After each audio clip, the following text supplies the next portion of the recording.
What a welcome, though. Oh, that was pretty special. It felt pretty amazing. So can you maybe sing the chant for us? I don't think we quite got it on the microphone. No. I got a little snippet. No.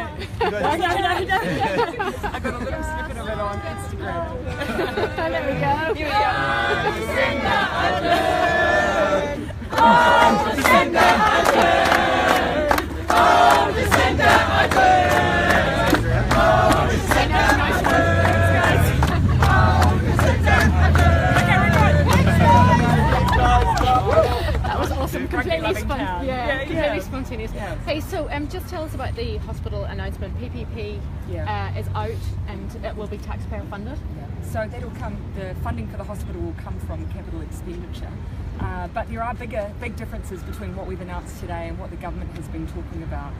First of all, we're committing to making sure that the hospital is built in the city. We do not believe it should be a PPP. That means that we'll be able to deliver the hospital much earlier than the government is promising. And just PPP contracts have failed overseas. Can you say exactly what's wrong with it? Yeah, well, Sadiq Khan in London has spoken about the failure of PPPs for hospitals. We've of course had examples of PPPs for prisons that have not worked in New Zealand. Why would we repeat that for something as important as a hospital? And Bill English says that they have worked for the national government and they've been able to deliver schools and roads using PPP. Would you rule them out completely for all infrastructure projects? Roads are different. They are very different. And in fact, the timeline that the government is setting out for the Dunedin Hospital of 10 years is just too long. There are a number of reasons why a PPP isn't suitable for this kind of arrangement. One of them is simply the extra length of time it will create for the build. How will you make it quicker? How will you speed up that process? Simply by not having a PPP means we have much greater control over it. We also believe from the conversations that have been had locally that it is possible to deliver the hospital sooner. And my part is just our start time. The government isn't even committing to starting at the first term. We've seen Buller Hospital under a PPP model and Wellington Children's Hospital will be built by a philanthropist, now Dunedin Hospital possibly a PPP.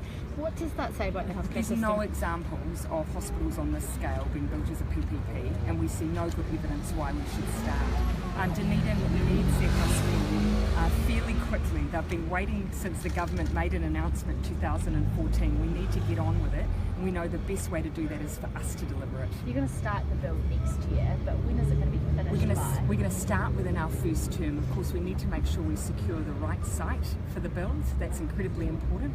We have made it clear we want to work alongside council, regional government, and of course the university.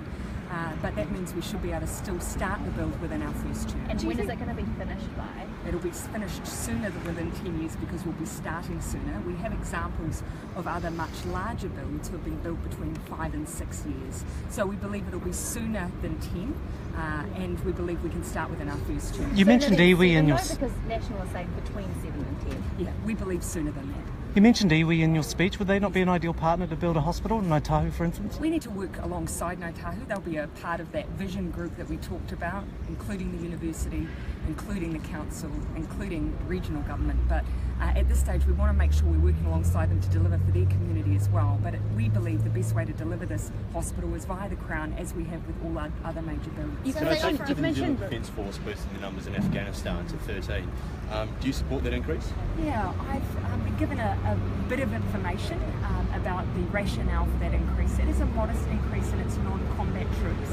We're partway through our mandate at the moment, so my hesitation is about the wider role we're playing in Afghanistan. The time for us to reconsider that will be in June next year, so I can understand the government having responded with that small increase, but when I'm a government I do want to take a wider look at our role in Afghanistan. You said yesterday you were going to... trips from Afghanistan?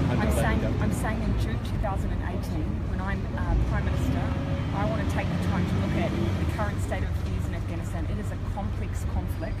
I think we should constantly assess our role in such conflicts, and that's what I'll do. You said, Bill English said yesterday that you would be provided with information before the decision was made.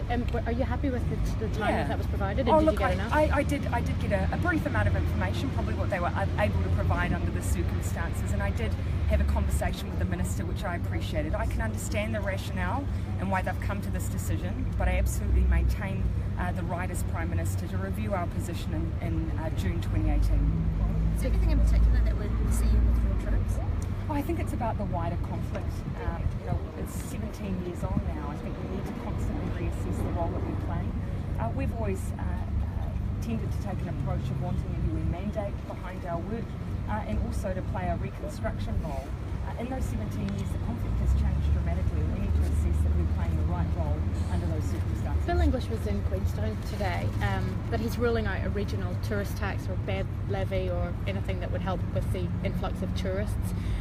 Would Labour look at a regional levy? Well, he has introduced a track tax today by increasing the levy for international visitors on tracks. And I understand the rationale for that. We do need investment in tourism and conservation, and the tourism industry has asked for that. There's many iterations on what that could look like, though. We're taking a little bit of time to look at that and what they've announced today. So you wouldn't rule out something like a bed tax for areas like Queenstown? Oh, not a bed tax. Not a bed tax, or a visitor levy at all? We're looking at some of our options available, but today the government has acknowledged that having international visitors contribute to conservation and tourism is helpful. They've introduced a track tax of sorts. We're looking at our options. It's not bed levies and it would only apply to visitors, but we're just having a look at whether that's the right way to go. Is that something you'll clarify on the campaign trail? Absolutely. So we could see a policy announcement? No, I'm absolutely going to clarify that on campaign trail. So is it likely you'll take it forward? Not necessarily. I want to take the time to look at what they're suggesting. I want to take the time to look at what they're suggesting. Can I just go back to PPP? We mentioned roads, obviously, but what about schools and other public service hospitals? Does the PPP, can it work in any instance? Look, in some circumstances they can, but I'm very clear, in a hospital, it doesn't. And what about schools? Look, there are extenuating circumstances for different pieces of infrastructure. We've always primarily taken the view that things that are critical, like hospitals, schools, correction services, should stay with the state. In this example, I'm very clear. It should not be built under a PPP. Is Can I that take you to because the they have to... Skypath Bridge across the Harbour Bridge there, the announcement today? What's the thought behind that? Just increasing walking and cycling options, particularly in Auckland. Where's that money going to come from? Capital expenditure. And we have made some announcements around opening up the Land Transport Fund. Is construction for that going to start on September 24th? I'd have to check the exact start date of that. Not the day after we come into office, but I'll check the start date for that. How important is it to have an alternative route across that bridge? Yeah, very important. I mean, we're having conversations now about the ability to get rail across to the North Shore in the longer term. We need to make sure we keep our options wide open. I have been disappointed by the government's approach on some respects, which has been to really focus on cars across to the North Shore. A little birdie tells me you're making another healthcare announcement tomorrow. Is health more important than housing in the election campaign? Both are important. We prioritise both alongside education. Our view is that when you get housing right, when you get health right, when you get education right, then you've got a strong community. Can you give us any hint as to what you're announcing tomorrow? I'll be telling, and then you might not come, which would be disappointing. I'm mindful that we do need to get into the hospital, so if I could just take maybe... On another note, the High Court today has revealed that the GCSB spied on .com and his associates far more illegally than what was first thought. What's your reaction to that? Look, while this is before the courts, I need to leave it before the courts. So the judgment was revealed. That was the High Court judgment. Look, I would want to look in a little bit more detail about that. That's not something I've had a chance to read all the details on, but happy to do an interview with you. You spoke on Radio Live this morning about the rumours about your health and if you are fit to take the job as Prime Minister. Do I look fit? You look pretty fit to Thank me. you. How does that make you feel, and what's your response to those rumours? Oh, in an election campaign, in an election cycle, these things fly around, and look, I'm not immune to that. But what I can say is that I absolutely have what it takes to be the Prime Minister, to run in this campaign, and actually all of those rumours are completely false. Ladies and gentlemen, last question. Any last What question? are the rumours? Preferred sites? I'm sure he'll fill you in. Any preferred sites for the hospital? Do you sort of look at? No, we're keeping an open mind, but we've been very specific about our preference being city centre. Look, even the government has acknowledged that would be their preference. They have more privy to some of the options available, so that demonstrates to us that that is entirely possible. Just quickly, you've got a huge, well, I would call it a fan base down here. What's your message to these people behind you and everyone around the southern area? Thank you. For the people who came out and welcomed us, it's absolutely just thank you for that enormous show of support. We know we've got a way to go. We've got 4 more weeks. This is it's going to be an extraordinary campaign, and I just thank them for all the efforts they're putting in. Thanks, everybody. Thank you.